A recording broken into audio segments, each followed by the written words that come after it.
the physical conditions of your life, I would be more suspicious than average of the philosophies that you start developing. So don't try to think your way out of a problem, at least not entirely, and at least not until you've tried to fix your physical situation first. I mean, look, I'll mention again something that I've been talking about a lot recently in my podcast with Robert Sapolsky about free will.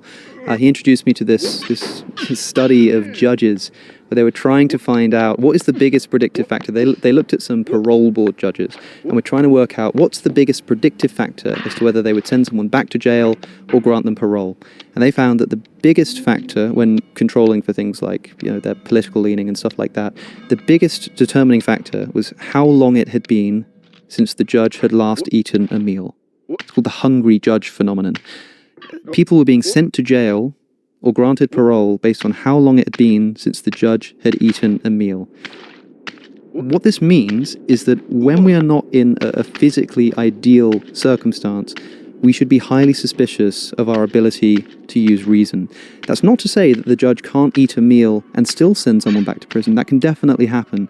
But so long as they haven't eaten that meal, their decision to send someone back to jail, I think, should be looked upon with more suspicion than average. So similarly, if